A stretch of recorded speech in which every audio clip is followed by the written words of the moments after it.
Para esta semana, utilizando su compás y su regla, vamos a realizar el trazo de polígonos. Vamos a ver aquí demostrados los tres principios de elegancia, que son inevitables, económicos e inesperados. Vamos a ver el trazo desde el triángulo hasta el decágono. Vamos a ver un trazo extra para ver el trazo del cuadrado, porque es muy elegante. Se me hace uno de los trazos más bonitos, el de cuatro arcos. Vamos también a ver dos métodos generales para trazo de polígonos que tienen que ver con el método de Tales o el teorema de Tales, el trazo general para dado uno de sus lados y el método general para dado su circunferencia o dado un círculo. Vamos a hablar también ahorita, muy rápidamente, la distinción entre polígono, poliedro y politopo. ¿Vale? El polígono va a ser una figura geométrica plana compuesta por una serie finita de segmentos o lados. El poliedro es una figura geométrica que encierra un volumen finito cuyas caras son planas. Digamos que el poliedro es ya tridimensional. Un politopo es la generalización hacia cualquier dimensión de un polígono. Es decir, puedo proponer más dimensiones al referirme a un polígono. Un ejemplo sería el 120 cel, el hecatonicosacórón. En el siguiente clip voy a hablar un poquito de dimensiones físicas representables. Corre por su cuenta buscar mejores definiciones sobre punto, recta y plano, que son los elementos que usamos. A continuación solamente voy a hablar muy vagamente del punto, pero les voy a encargar definiciones sobre recta y sobre plano, mucho más allá de que es un espacio vectorial normado, ¿no? Y que lo puedan ligar con algo un poco más artístico, un concepto expandido de plano o un concepto expandido de línea, estaría muy interesante.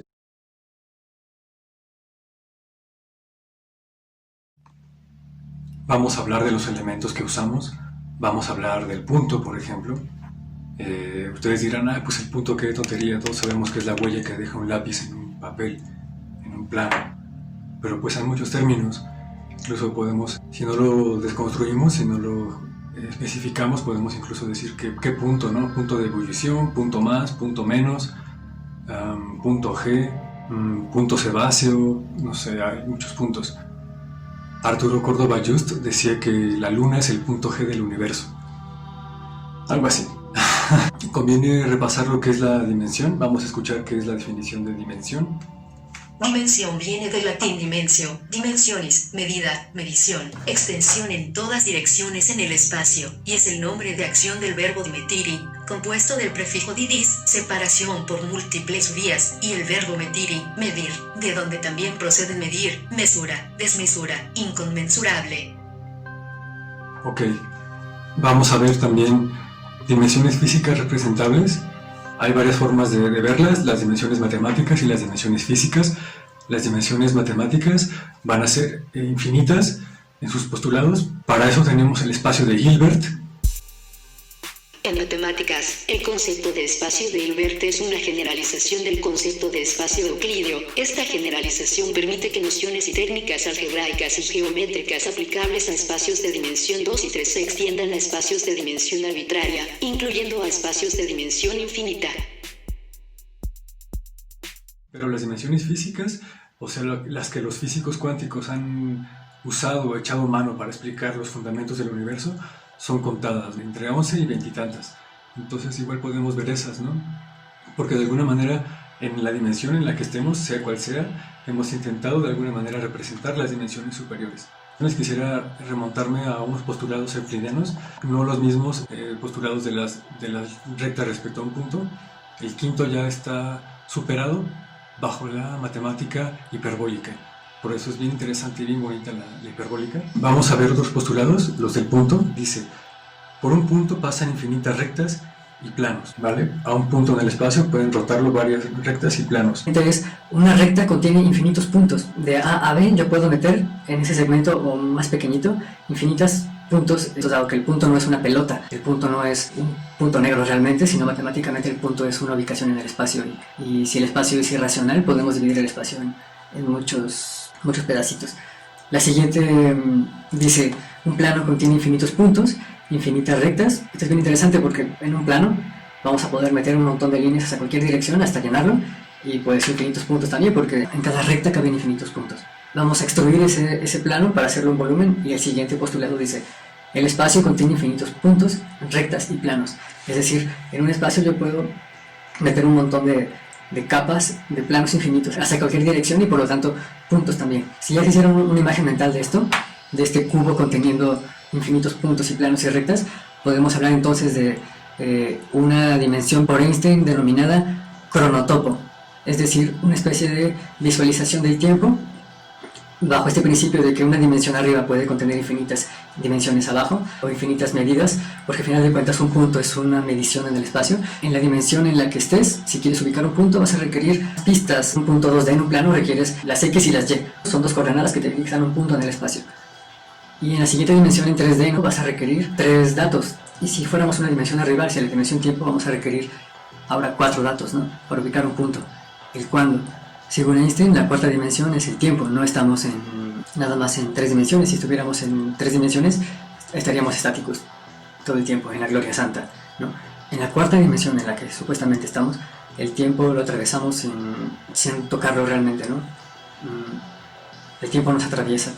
Pero en una quinta dimensión el tiempo sería algo sólido, algo que podrías tocar incluso, te podrías dar un golpe con el tiempo. Les mandé una página de un tal matemático Sergman. Este tal Sergman tiene juguetes manipulables en otras dimensiones a través de software. Les recomiendo que lo revisen. Voy a regresar un poco al concepto de cronotopo para que quede mucho más claro. Einstein proponía visualizar este concepto a través de imaginar un avión dando vueltas en círculos, y imaginen entonces que le sacamos fotografía. Cada milésima de segundo, cada segundo, y vamos a imprimir esas fotografías en acetato o en algún tipo de hoja transparente, y vamos a superponerlas. Y al hacer esto vamos a notar que el elemento avión realmente nunca se separa. Es como vamos a poder visualizar una especie de continuum temporal, como si fuese un objeto. Es de esta manera que podemos visualizar la dimensión tiempo. Si a este avión que está girando en círculos le sacamos fotografías cada segundo y las imprimimos en un elemento transparente, y luego las yuxtaponemos o las ponemos en pila en una suerte de cuadrado contenido, podríamos ver la dimensión tiempo. El mapa no es igual al territorio. Las representaciones no son el objeto. Joseph Kosuth ya habló de esto, tiene algunas obras muy interesantes, como la de la silla. Pero bueno, recordemos un cuento de Borges, en el cual había un rey que quería un mapa de su reino y encargó a sus mejores cartógrafos que diseñaran el mapa del sitio. Y el rey quedó muy enojado porque decía, no, le falta detalle, esto no es correcto, faltan calles, faltan algunos datos. Entonces los mandó de nuevo a hacer el mapa. Los cartógrafos miden el territorio un poco más exactamente y hacen un mapa más exacto, más grande, y se lo dan al rey. Y el rey sigue todavía más disgustado, ¿no? Y le dice que no, que regresen a hacer el mapa. Total, que este proceso de que el rey no está contento sucede muchas veces, hasta que los cartógrafos acaban haciendo un mapa muy muy grande. El rey dice que quería tantos detalles como la ciudad misma, ¿no? Que tuviera las roturas de la banqueta, cada hoja de cada árbol, todos los detalles posibles de su reino en ese mapa, a tal punto que los cartógrafos acaban haciendo un mapa igual, del mismo tamaño que el reino, una dúplica del reino pero en mapa, ¿no? Y acaba siendo habitado por monstruos. Y todo esto que vamos a desarrollar aquí van a ser incluso mapas de las dimensiones, comenzando por la hipotética dimensión 0, la cual equivaldría a un punto. Es la dimensión 0 porque no hay ningún otro lugar al que ir más que ahí. Las dimensiones que vamos a ir desplegando a continuación van a ir aumentando en función a la cantidad de puntos nuevos que van a incorporar, es decir, lugares nuevos donde ir, donde movernos. Por lo tanto, la dirección 1 vamos a conceptualizarla de esta manera, partiendo de la 0 como un punto, al cual se le agrega un nuevo punto, un nuevo lugar al que desplazarnos. Por lo tanto, la dimensión 1 está considerada como una línea. ¿Ok? Vamos a ver la dimensión 2, bajo este mismo esquema. Partiendo de que tenemos una línea.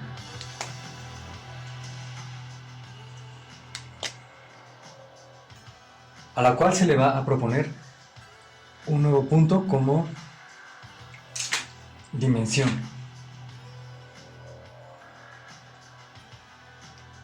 Y ahora tenemos un plano. Recordemos el teorema de Euclides respecto al punto, en el que en una línea caben infinitos puntos. Yo aquí podría meter infinitos puntos. De hecho, cuando definamos línea más adelante y definamos plano, vamos a ver estas cuestiones. Y, por ejemplo, en un plano caben infinitas líneas hacia cualquier dirección. Vamos a ver la dimensión número 3. Partiendo de este esquema,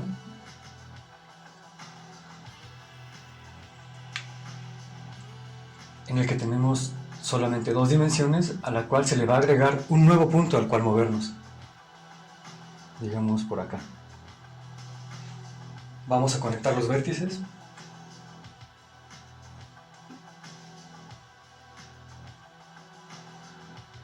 Y ahora tenemos un objeto volumétrico, al cual le pueden caber infinitas segundas dimensiones hacia cualquier plano, digamos, como cortes.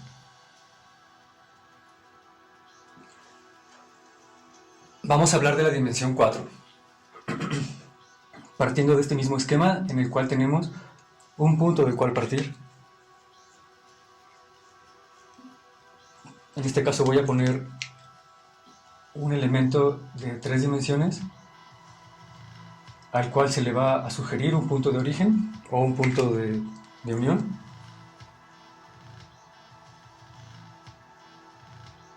Hipotético Big Bang aquí al principio, como el milagro gratis que la ciencia nos pide para explicar el resto. La ciencia nos dice, regálenos un milagro y aquí explicamos todo, ¿no? Ok, ese es otro tema, pero esto lo voy a hacer con azul mejor. Digamos que hay un punto de origen.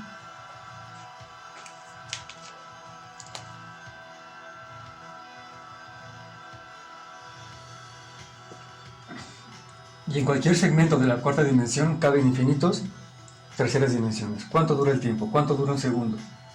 ¿Cuánto dura el tiempo en sí? Un momento, ¿cuánto dura? Entonces de A a B yo puedo meter infinitos 3 dimensiones, dependiendo de cuánto yo divida o cómo yo divida el tiempo.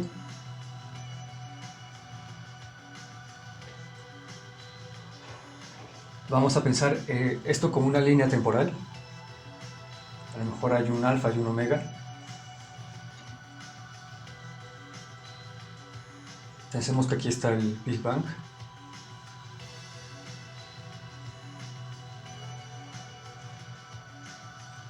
No había tiempo, no había espacio y de repente se expande. Más adelante retomamos esto.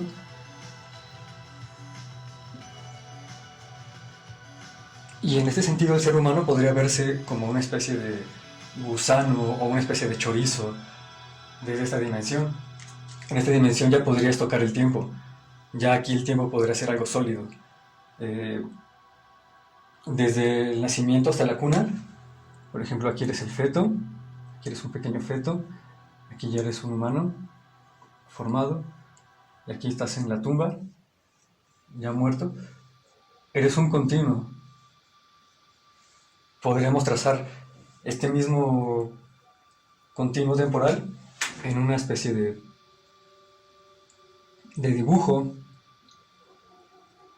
La danza podría verse como una especie de dibujo en el tiempo, ¿no? Todos los lugares a los que has ido, el tiempo que has pasado en ciertos lugares, contribuirían al trazo de esta especie de dibujo hiperdimensional. Ahora vamos a pensar la quinta dimensión bajo este esquema de extrusión, a ver si nos cabe en el pizarrón.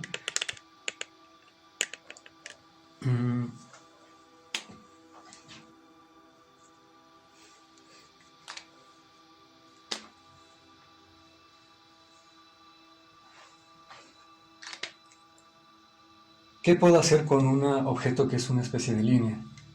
¿Cómo lo podría extruir?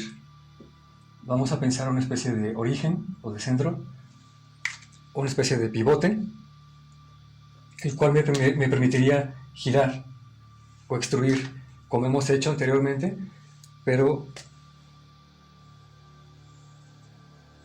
en un plano limitado sería una especie de plato. Vamos a pensar que esta línea se va a extruir hacia infinitas posibilidades dentro de un concepto límite, y eso se podría pensar como una especie de plato, sí, algo plano, en el cual hay infinitas líneas temporales que se expanden desde un origen. A lo mejor esta línea temporal es muy parecida a esta y aquí podría aplicarse algún tipo de viaje en el tiempo, pero esta línea de acá temporal es muy distinta a esta de aquí. Entre más te alejes de la línea temporal central, más distintos serían las posibilidades temporales que te encuentras en estas zonas. Para hablar de la sexta vamos a hacer lo mismo. ¿Cómo podríamos extruir algo que es plano, como un plato? Quizás, partiendo de un origen, lo podemos extruir como una especie de esfera. Es decir, partimos de un plato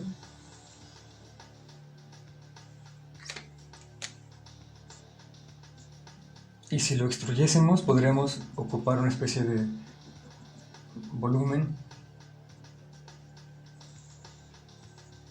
en el cual pudiésemos argumentar que caben infinitos platos hacia cualquier dirección. Esta dirección obviamente es hipotética, pero es una manera de visualizarlo. Es decir, yo puedo meter otra línea, un plato de nuevas líneas temporales muy distintas a la del origen.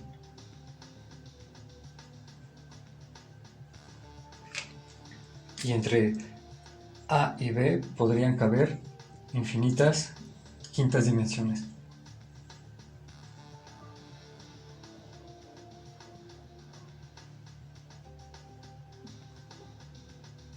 Y bueno, yo podría llenar este plato de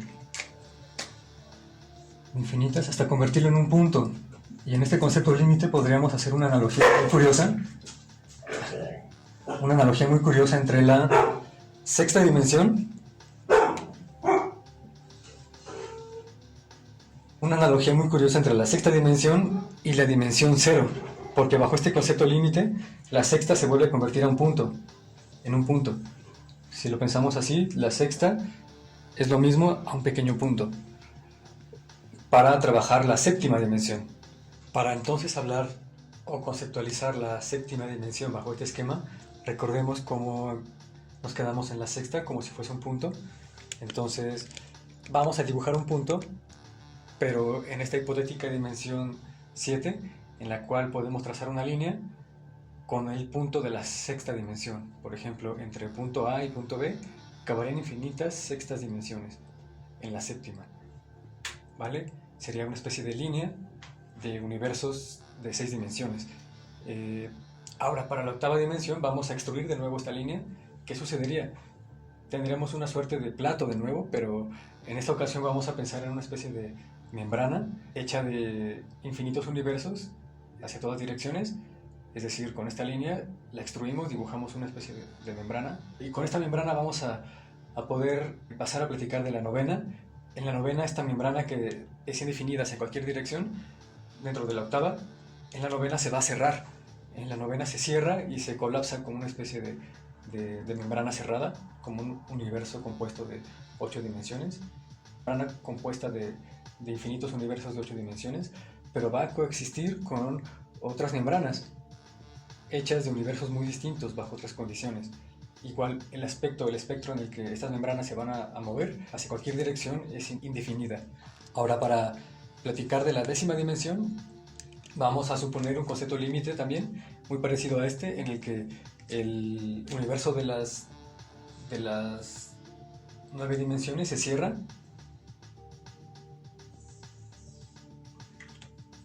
como un espacio que contiene infinitas 9 dimensiones. Y la décima y la novena se van a parecer mucho en el sentido que este multiuniverso va a coexistir con otros muy similares que contienen membranas. Y aquí entra la teoría de conjuntos de Évariste-Galois o Galois, para poner como concepto límite el universo del modelo de 10 dimensiones o de 11 dimensiones, porque este conjunto de 10 dimensiones cohabita en un espacio igual cerrado, denominado omniverso, el conjunto de todos los conjuntos, incluyéndose a sí mismo. No hay adentro, no hay afuera, porque si no se podría seguir jugando con este concepto o metaconcepto. Pero a los físicos cuánticos les concierne en este modelo que estoy dibujando aquí, que es más bien una suerte de filosofía espontánea mía. Es una forma que tengo yo de entender lo que los físicos han mostrado. Los electrones, ¿qué están haciendo? Los átomos a nivel subatómico, ¿qué están haciendo en esta escala? Porque en la dimensión en la que nos encontramos supuestamente pues es una rebanada nada más de todo este conjunto. Entonces hay teorías muy interesantes, por ejemplo la de el único electrón, o hay un elemento subatómico único que está vibrando en todas las dimensiones al mismo tiempo, en todas estas, y está formando la materia. Pero bueno, yo me estoy saliendo muchísimo de mi área, yo creo que aquí estoy diciendo muchas estupideces. Entonces, pues nada más decirles que yo soy un divulgador, nada más un vulgarizador de esta ciencia, nada más. Hay muchos videos mucho mejor explicados. Esto nada más es para que como artistas tomen en cuenta que tienen el poder de atreverse a dibujarlo o lo impensable, ¿no? Tienen permiso para lo irracional, de alguna manera. Más concretamente, cuando hablemos de sistemas de representación gráfica, pues esto va a quedar en segundo plano, porque vamos a regresar a ver axonométricas, icónicas, pero antes vamos a ver qué podemos dibujar en todas estas dimensiones, porque ya hablamos del terreno, el espacio, el plano, digamos, que sería el equivalente a la Matrix, donde podemos dibujar. Tú puedes dibujar donde sea, no tiene que ser siempre una hoja de papel. Tú podrías dibujar en la espalda de un policía con grafiti, o en cualquier superficie podrías dibujar, y con cualquier objeto. Lo único que necesitas es distinguir figura de fondo. Bueno, va más adelante, hay una distinción entre figura y forma. Es muy distinto, la figura es nada más lo perfilado con el perímetro y la forma ya contempla datos volumétricos, por eso tiene que ver con el tema de color, cuando lo lleguemos a ver. Pero al final de cuentas todo esto va enfocado en expandir su capacidad de dibujo, o a nivel de alcance intelectual aplicado al dibujo. Vamos a ver algunas formas geométricas o extravaganzas geométricas, el tesseracto, el calabillau, algunos otros. A continuación, esperen un video sobre trazos geométricos. Esto corresponde a una suerte de compensación a la videoclase del viernes. Nada más como apunte, quería mencionar al polvo de Cantor como una especie de fractal o conjunto en el cual se ve muy claramente cómo la línea puede estar conformada por infinitos puntos y cómo infinitos puntos pueden conformar una línea. Es una fractal muy divertida. Cuando hablemos de fractales vamos a retomar este tema porque todavía falta en el temario para llegar a ese tema de las fractales. Entonces, nada más para decirles que hay de repente monstruos matemáticos que se han representado, como la esponja de Menger, como el triángulo de Sierpinski o la pirámide de Sierpinski también. La curva de Peano, hay bastantes y sus definiciones matemáticas están muy curiosas, pero es harina de otro costal. Vamos a hacer los trazos geométricos en un video próximo, donde iré comentando las cuestiones estéticas del mismo, ¿no?